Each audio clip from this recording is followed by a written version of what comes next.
Welcome, everyone. I'm so excited for this session where we have a very special guest, Kirsty, who will be sharing more about the fertility awareness method. So welcome, Kirsty. Thank you. I'm So excited. Kirsty has yeah, me too. So Kirsty has a wealth of experience abroad and in South Africa regarding fertility, regarding our womanhood, regarding toxic-free living. And her heart is really, and her passion is to help women, whether you are trying to conceive, whether you are in a phase of contraception, or whether you just want to generally look after and understand your health, but also so that we can create and cultivate homes where we live toxic-free lives. So, Kirsty, we are so excited to learn more from you today and Thank also you. to get to know you so that we can learn even more from you in future. Yeah, thank you so much. I'm excited. Thank you for having me. No, awesome. So I think let's keep this session short, Kirsty, and let's jump right into it. Okay. So the first question that I want to ask you is, in your opinion, why is it important to avoid contraceptives? So apart from just the chemicals and the ingredients, I mean, although they have been around for quite a long time now, um, it's still something that in the long run is so unknown in terms of how it's going to affect your body. There's so many side effects and effects that the levels of hormones and ingredients have on your body. And there've been so many studies that they've conducted where they've noticed an increase in surges of, cervical cancers, different breast cancers and everything. And I feel like, it's so spoken about of when someone gets to that age, or there's a 17-year-old girl, for example, goes to the doctor, and one of the first things they're going to do is prescribe a form of contraception because that helps balance out those hormones. Well, balance in terms of what they think it does. And really what it's doing is it's masking those symptoms of a time and a period in your life where that is what your body was designed to do.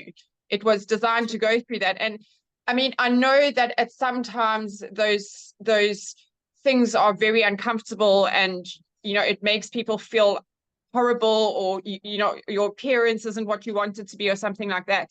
But there's a lot more to it on like a chemical level. And I actually printed out some side effects and just some things just to go through in terms of the different categories of pills. So, the different categories of contraception. So in the category of pills, we have the normal side effects of nausea and spotting, missed periods or very light periods. But then there's a side of it that's not as commonly spoke about. So blood clots. So the higher risk of someone who takes a pill has a 3 to a 4-fold higher risk of developing cervical cancer than someone who doesn't go on a pill. Sure. And this is something that is created by an industry to lead you to believe that has health benefits when they're not telling you on the flip side. So pill users, especially pill users who smoke or are exposed to excessive amounts of smoke, so like a partner who smoked, they have a significant higher risk of a stroke compared to people who don't use the pill. They also have a significantly higher risk of a heart attack. So I mean, these are just, these are on the inserts of the pills. These aren't ones that we've gone and like actively, really dug for, or some that aren't commonly indicated by the pharmaceutical industry. So then we've got, when someone takes the mini pill, this isn't even at the time of taking the mini pill.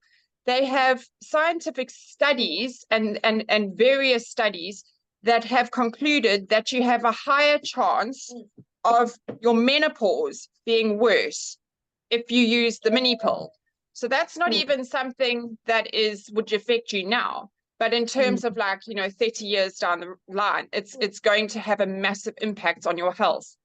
Then we go down to the IUD, so depression in later life again, allergic reaction, bone loss, I mean, they're really big side effects.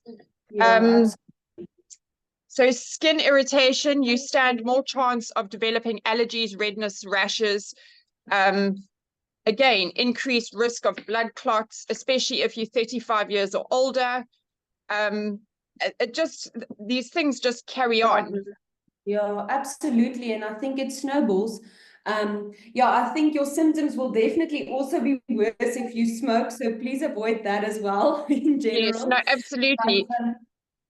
And I wanted But to just make mention of something that isn't commonly addressed in terms of people taking the pill. So I've written this down so that I can read it accurately to you. So the pill works mainly by mimicking the second half of a woman's ovulatory cycle, in which the hormone progesterone is very dominant. It's the primary ingredient in artificial progesterone, so-called progestin, which shuts down the brain's signal that prompts egg development. But this also means that ovaries aren't producing estrogen, the hormone which dominates the first half of a woman's natural cycle. And the estrogen does some of the favorite things in our brains and bodies. So that is what makes us feel energetic and makes you feel that kind of sense of pride, and you feel pretty. That is shut down. So the effects on the mental health side aren't even widely known. So I think that's also something to take into consideration. The other research has found that this directly affects the immune system, learning, and your memory. Yeah, that's a whole lot of side effects in one bag. And I think all of the research are not always freely available. And as you say, from young, when you go to the doctor and you have any skin problem or anything, Yes. the doctor immediately prescribes that. So I think it's so important to consider and reconsider before drinking anything chemical or putting anything unnatural in your body as a form of contraception. So while we are on this topic, Kirsty, can you plan for a family naturally? What is a natural form of contraception? In brief, short, that you would then, I know it's a path that you would walk out with someone, but just briefly explain that to us. Okay, so there's different elements to it, and there's different ways of doing it, and people do different things. So for myself, I use and teach a method that is based in FEM. So it's basically a knowledge-based program for women that helps them understand and monitor their cycle. So ideally, we would be wanting to educate people from a younger age of their cycle. It encourages you. So everyone's deciding to have a little bit of a set. Okay, thank you. Just please be gentle. One's cutting a carrot, the other one's trying to climb out the cot. Yeah, so it basically what it does is it teaches you. 3 dads and 1 dad and 1 auntie and 2 dads. Sorry, Knox says it's hard when you have 3 kids and 1 dad. Yeah. Okay.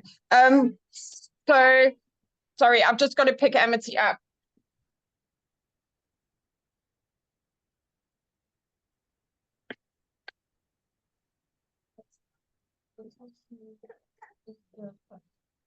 So what methods like this do, they teach you to be able to track.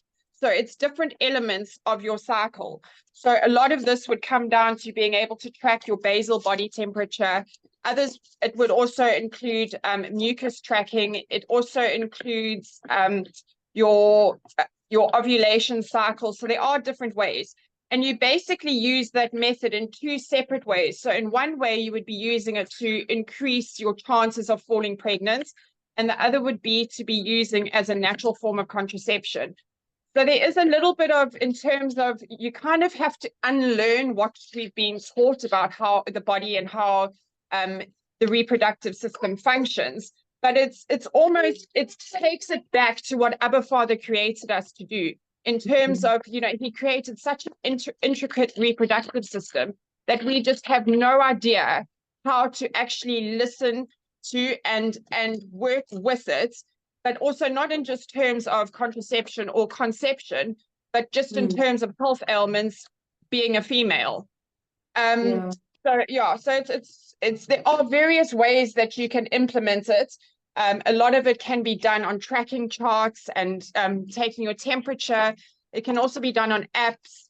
It is often something that you would ideally start doing, you know, at a bit of a younger age, just because so it becomes a habit. You know, there's Yeah. things like, so in the morning you would take your temperature before you get out of bed. It's kind of, it's learning these new ways of tracking. So there's lots of options in terms of, you know, if people have had a baby and they decide that they want to go into that form of using that kind of post-pregnancy as contraception. But then also in terms of when people are about to get married, to be able for them to understand it and really use it and listen to their bodies and use their body and know how to get to a point of where they are most fertile and how to effectively use all those signs that they're learning to be able to conceive. Absolutely. Yeah, and I think it is a process that you need to get in the habit of it. And I think that is also why you suggest the one-to-one session, so that you can understand a person's journey personally on how to educate them to accurately do that. Is that correct? Yes. Yeah, no, absolutely. So I think generally it's, you know, I can work at different stages and meet people where they are in terms of their journey, whether it be, you know, you're kind of just coming into this stage where you're learning about this stuff, or you're pre-marriage, or, you know, you've had children and you're looking for a more natural kind of form of contraception, or yeah, so it's important to have those sessions, because it gives you in-depth information and understanding and insights so I share a lot of guides and a lot of digital app resources that you can use, and then kind of walk that journey with you in terms of wherever you are, if that is you wanting to have a baby, or, you know, you're going into menopause or anything. That's the beauty of it. It's so versatile that it can be used at all different stages of the female journey. Awesome. And Kirsty, I think a big question, and something that a lot of young women struggle with, is hormone imbalance and PCOS, but also with that cysts, or I can't think of the word now, but hormone imbalance and all of the side effects that comes with it, whether it's endometriosis or cysts or PCOS. So what is is that something that you educate people on as well? And what is your opinion about, or recommendation with that, regarding that? So the beauty of using something such as FEM, or the fertility awareness method or something, it's not specific to, you know, a kind of a fertility issue. Please be careful cutting those, okay? It's you can really use it to track and monitor health and find patterns, and that's what it is. It's so tailor built to you that you have the beauty to be able to kind of, you know, you come for an initial consultation and we go through that and you learn to do the tracking, but then you keep reporting back in terms of your tracking, so that we're able to monitor.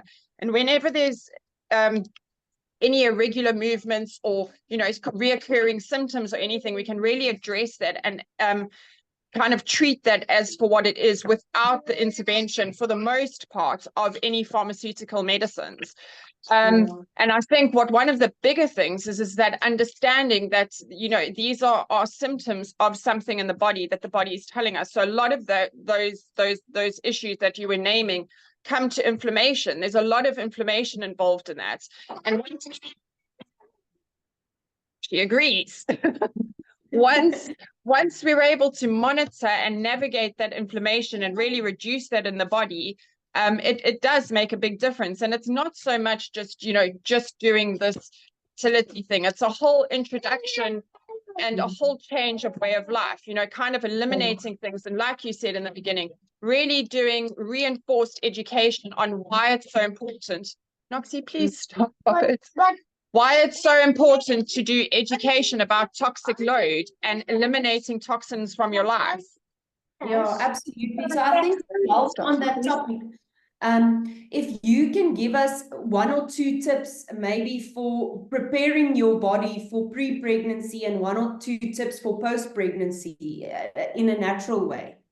Absolutely. So I think one of the most important things is in today's fast-paced life is really kind of, understanding that your body is on this journey, and as much as you want to expand your family and have a baby, that you really need to be in a place of optimal health.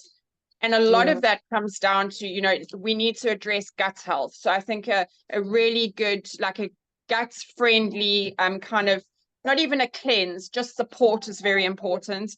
I think that it's very important to, do things like diaphragmatic breathing and really focus on bringing yourself out of that fight or flight and that constant, state of hurriedness and like stress. And I really think that's important to be able to educate people on how we can do really simple things. So like changing your breathing pattern that completely resets your amygdala.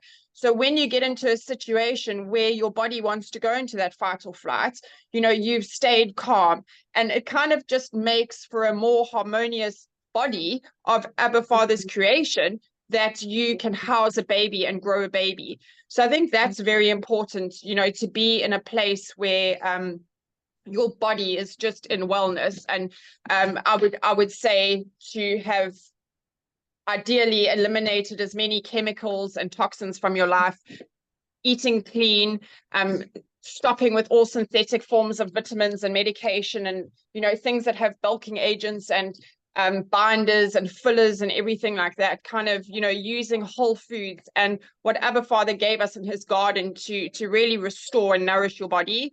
I think they can support you massively on that pregnancy journey as well. And then post-pregnancy, I think it's the same thing. And it's often a side of pregnancy that is quite often neglected. We think that your body's done the work and now it's time, you focus on the baby. Yeah. There's so many nourishing herbs and ways that you can support the body for increased breast milk, just for, if, for example, you were to feel as though you had postpartum depression or anxiety or something like that. We don't need the intervention of pharmaceuticals. There is more than ample herbs and natural remedies that you can be used that are completely safe for the baby and like very, very effective compared to what the pharmaceuticals are. No, awesome. Thanks, Kirsty. And I think yeah, before we go into or conclude, I just want to ask you to give us an interesting fact about the use of tampons. Amazing. So I think one of my most interesting kind of nuggets would be that so even on the manufacturers of some of the biggest tampon manufacturers in the world, they claim for it to be very rare, but the fact that it's still stated on their websites and that they feel that they can produce tampons that have different absorbency levels leaves me baffled. So we have something called toxic shock syndrome, which is TSS. And that is basically where, so the blood that is kept in your body would cause an infection. So whilst they say it is rare, and statistically speaking, there is a small, minute percentage of the population that could get it from that, there's still that risk. So even on their websites and on in some of their education that they do in different communities around the world, they actually say that the lowest absorbency of a tampon is the safest because of the risk it carries when you have a higher absorbency. And that doesn't matter whether you're using a organic tampon or a bamboo tampon or anything. It is the absorbency rate. So I think, besides that and the toxic shock syndrome, there's just so many dangers to that blood not coming out your body. And I think that's always been one of my biggest things. That whole process was designed to, for it to leave your body. And I think that anything in terms of a tampon, one of the silicone cups, you know, anything like that that is preventing that. And I understand from like a hygiene point of view, but I'm of the personal opinion that I don't think it is a safe method to use. I would far rather see people using store-bought pads than a tampon, and even, you know, at a worst case scenario, like just a high street brand of pad, even though it's fragranced and that. But the ideal situation would be that you're either using a high quality bamboo pad, or cotton, or at the very best reusable. So I think that's yeah, I think there's so many different chemicals and ingredients in the tampons that it just is a very risky thing to use. And I think the thing is I was talking to someone this morning, and we were just saying, you know, it's really become an age of just fast-paced convenience culture, and we really need to be re-educated in that, whilst that might be, and there's convenience, and it makes it easier because you've got so much to do and you're so rushed. It's the dangers and the impact it has on our health is really bad, you know. And we're in an age where there are so many issues with fertility,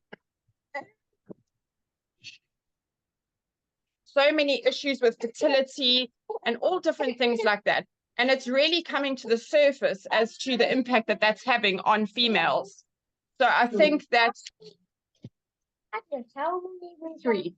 I think that it's really important to educate younger girls on the alternatives of things like the fertility awareness method and FEM tracking, that there are options that you can use that are completely non-toxic and non-hormonal and non-disruptive to your body.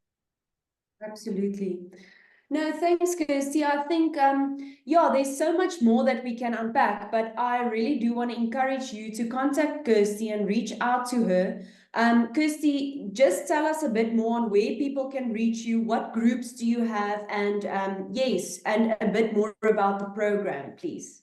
Okay, so I've got, yeah, so I head up the Rooted Life, and it's based, no, that's about 12. You need to take lots away from there to be 3.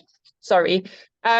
It's very, my heart is really to educate moms with children on being able to live more toxic-free lives, and yes, and use natural remedies on themselves and in their home, and really be their health advocates.